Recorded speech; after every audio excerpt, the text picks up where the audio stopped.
My parents had been eagerly waiting for the birth of their first grandchild, excusing all of my sister-in-law's selfish behavior. But one day, their kindness was abruptly shattered. My mom and I discovered an outrageous lie when we found and looked through a notebook my sister-in-law had. My name is Sophie, and I'm an office worker at a company in Boston. Ever since my brother, who's 3 years older than I, got married a few years ago and moved out, I've been living in our parents' house, with just the two of them. My brother David is gentle-natured, much like our parents, while his wife, Lara, is an outspoken beauty. It seemed that my brother had quickly lost control in the relationship. After getting married, his work trips abroad increased, and he became busier and busier. He rarely had time to come home, so we often didn't see him at family gatherings or New Year celebrations. That's why we were all surprised when we suddenly heard from Lara. Lara? It's been a while. What's going on? Sophie, long time no see. Well, it seems like I'm pregnant. What? Congratulations! I quickly told my mom about Lara's pregnancy and handed her the phone. My mom was overjoyed at the expectation of a grandchild being born. Lara, congratulations! Let me know if there's anything I can do to help. Eh? Well, of course that's fine, but... Even my mom, who had been happy at first, ended the call with a hint of confusion. Mom, what happened? Well, Lara wants to spend the time until she gives birth here, at our house. At our house? It seemed Lara had asked to spend her time until childbirth at our home. But don't people usually go to their own parents' house during times like this? My mom thought the same, but Lara insisted that our house was better because my brother wouldn't feel as uncomfortable visiting us as he would her own parents. We considered letting her stay at her own place, but my brother was too busy to help with the chores, and Lara said she wanted to rest and feel secure giving birth in our home. Do you think she's having severe morning sickness or something? She didn't say anything about that, but she might be anxious since it's her first childbirth. Lara should have been a stay-at-home wife since getting married. I thought she could relax at her own home without coming to ours. However, my mom seemed to want to let Lara do as she pleased and was planning to accept her. And the following week, Lara arrived at our house with just the bare minimum of luggage. Thanks for having me. As soon as she arrived, she handed me her luggage and asked where her room was. You can use David's room. We've kept it the same. David's room was kinda small, wasn't it? Well, I suppose so. And it's on the second floor, right? Yes, it's next to my room. It's a bit much to go up and down stairs while pregnant. Your parents' room on the first floor was quite spacious, wasn't it? Well, it's a room for 2 people, so it is large. Then I'll take that room. It's convenient since it's close to the entrance. Just switch the stuff in the rooms as you can. Before I could stop her, Lara went into my parents' room.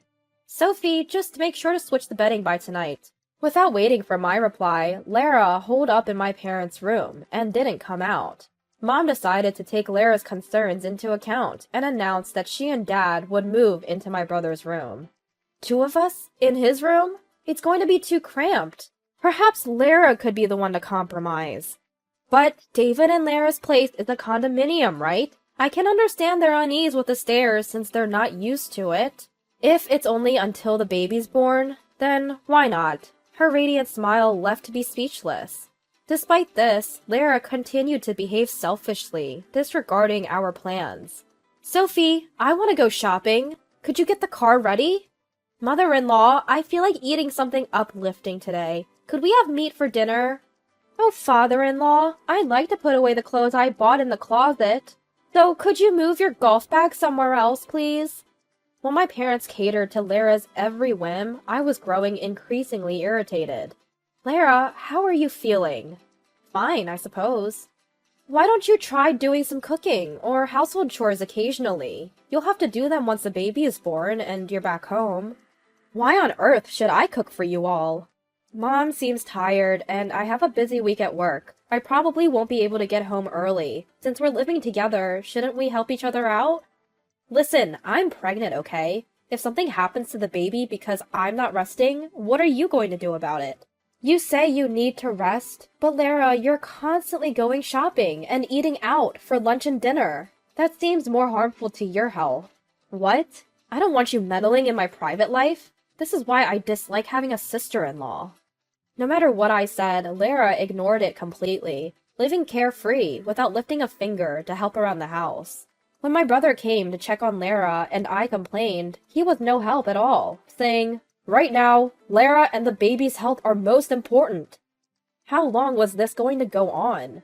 When I asked Lara when she was due to give birth, she said it was still half a year away. Half a year? That's when I realized something. A few days later, when my brother was over for dinner, I addressed Lara once again. "Lara, about what I mentioned before, I still think it's odd for you to stay here for another half a year without doing anything." "Sophie, this again?" Lara replied with a bored expression. "Don't you not have a boyfriend, Sophie? Are you jealous because I'm happily married with a baby on the way? If you're so bitter, why don't you find a boyfriend and get pregnant yourself?" "That's not my intention. I just think that you're taking advantage of being pregnant.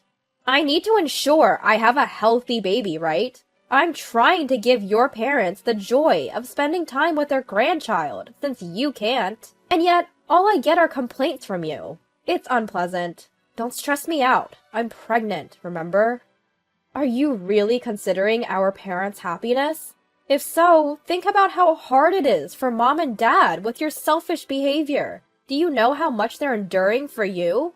I'm going to give birth to the heir of this family, so a little indulgence is acceptable, right? Or are you planning to give birth in my place? Ha! Heir? Really? David is the eldest son, so it's expected," she said. "I believe it's my duty as the eldest son's wife." "No, that's not what I'm asking," I interjected. "I'm asking if my brother is truly the father of your unborn child." At my words, Lara suddenly became fidgety. "What? Of course he is! What nonsense are you talking about? But if your due date is in 6 months, that would mean you conceived when—" I trailed off. Listening to our exchange, Mom's face hardened. She had been anxiously following our conversation. "Lara, is it true that your due date is in 6 months? Have you been deceiving David and us?" "No, you're misunderstanding. When I said in 6 months, it was just a slip of the tongue." Lara stammered. "Then show us your electronic health record and pregnancy journal." Mom persisted. "You should have printed copies from the hospital, and you always carried your journal, right?" "That—" David seemed confused by our exchange, but seeing Lara's reluctance, he swiftly produced the pregnancy journal with a health record from his bag and handed it to Mom. "What's the big deal? Show us the electronic health record. What could be wrong?" David questioned. "Wait!" Ignoring Lara's objections, Mom opened the journal, her face turning pale. There was a picture of Lara with an unknown man pasted inside, and the electronic health record, it was definitely off. "I see now," Mom stated, her usually warm smile now completely vanished. "Mother-in-law, listen to me. Due dates are vague, right? What's certain is that a baby will be born into this family. You were looking forward to your grandchild, weren't you? As a token of my gratitude for letting me stay at your home, I promise to let you hold the adorable baby as much as you want." Lara pleaded. However, Mom, having put everything together, coldly replied, "Leave our home, immediately." "Leave? What about my unborn child?" "Why don't you spend your time at your parents' house? I'm sure it'll be less stressful without an annoying mother-in-law or sister-in-law around," Mom retorted, immediately phoning Lara's parents to explain the situation. "Your father is on his way here." Upon hearing this, Lara panicked.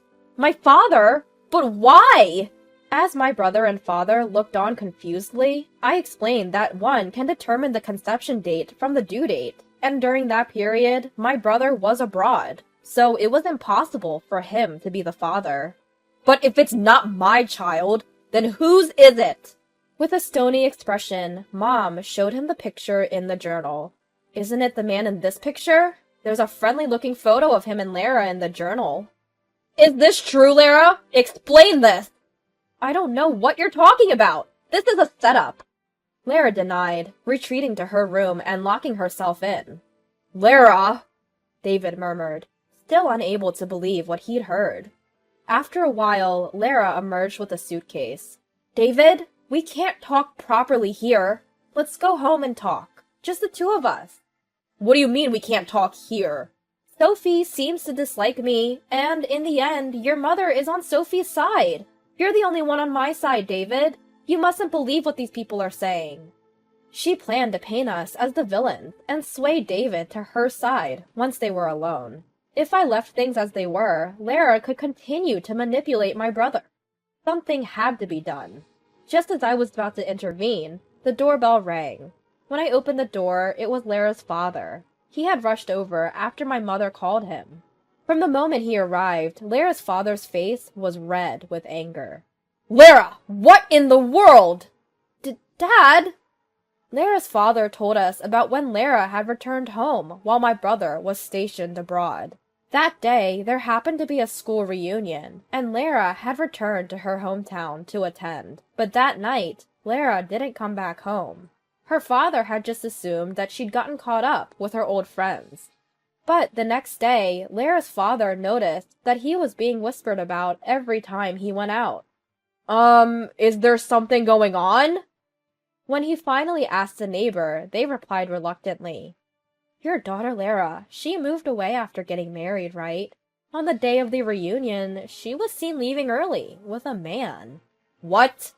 Could it be that morning she returned? When Lara's father confronted her about it, Lara flatly denied it.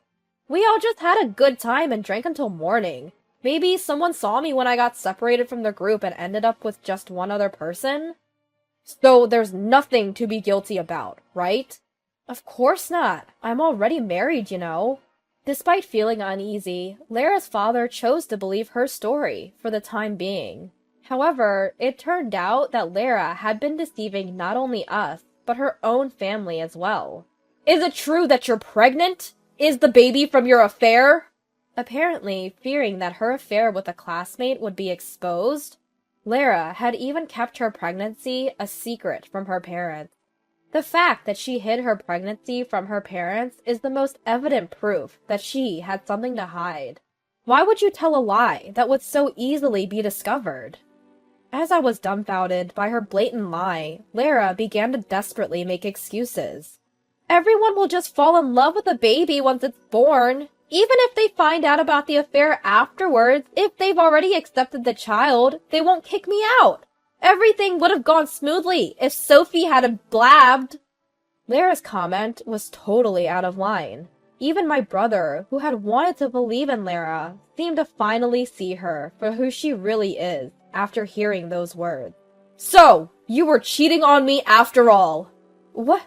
No, that's not it, David. Lara seemed to realize her own slip of the tongue, but it was too late. What's not it? I'm included in that everyone you just mentioned, right? Don't make a fool of me!